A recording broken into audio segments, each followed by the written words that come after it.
नमस्कार दोस्तों, कैसे हैं आप।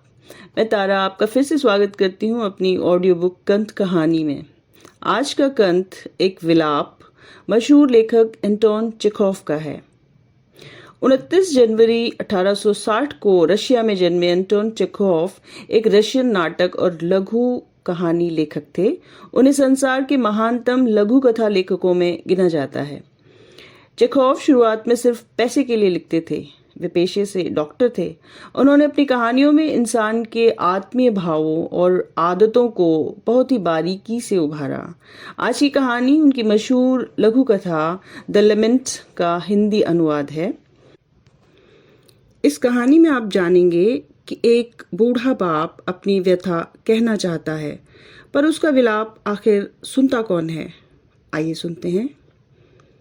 शाम ढल चुकी थी। काली काली सड़कों ने बर्फ की सफेद चादर ओढ़ ली थी। स्ट्रीट लैंप ने रोशनी देने के अलावा बर्फ की दुशाला सी ओढ़ रखी थी। आयोना पोटापोव एक स्लेज ड्राइवर सफेद पोश बन गया था।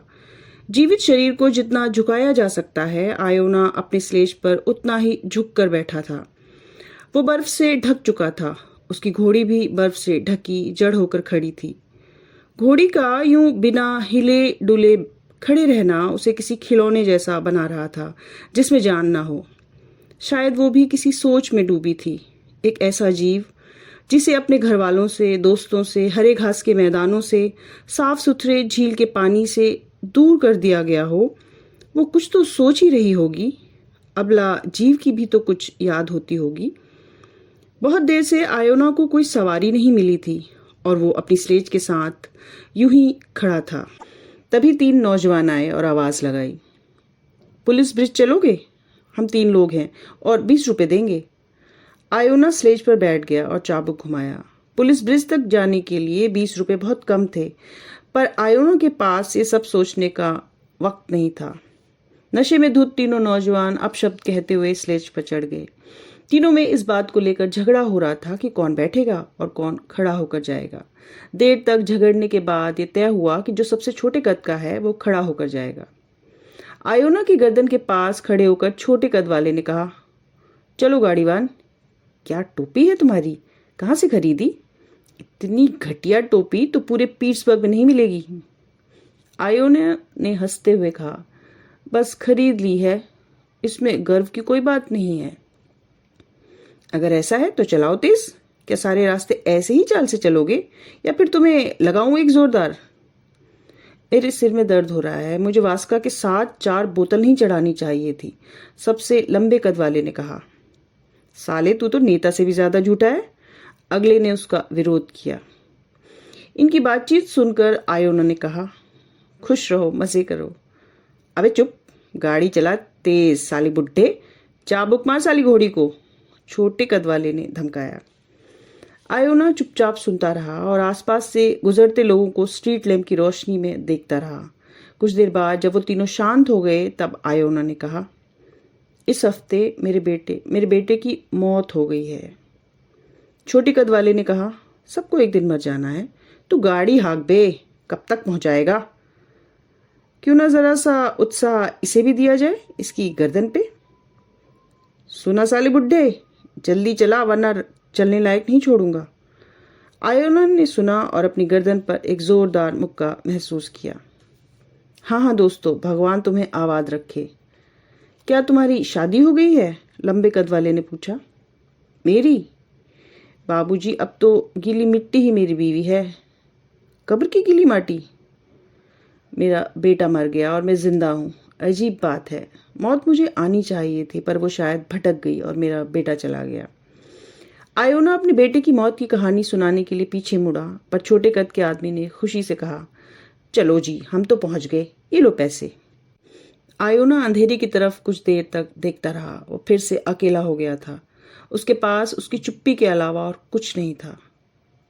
दुख कुछ देर के लिए दिल से दूर चला जाता है और फिर दोगुनी ताकत से वापस आता है और दिल को छलनी कर देता है। बेटी की अर्थी उठाने से बड़ा दुख कोई नहीं और उसके दुख को बांटने वाला कोई नहीं था। अगर दिल सच में टूटता और दर्द बाहर आ सकता तो आयोना के दिल का दर्द पूरे शहर में बाढ़ लाने के लिए काफी था। चलो वापस अस्तबल चला जाए, उसने खुद से कहा। आयोना ने सोचा, जितने पैसे आए हैं उससे तो एक वक्त की रोटी भी नहीं खरीदी जा सकती। हद हो गई यार। अस्तबल के बाहर लेटा हुआ गाड़ीवान उठा और पानी के घड़े की तरफ हाथ बढ़ाने लगा। पानी पियोगे? आयोना ने पूछा। हाँ, प्यास लगी है। चलो, इससे तुम्हारा भला हो। पर मेरा बेटा मर गया दोस्त, सुना तुमने? इसी हफ्ते मेरी आंखों के सामने।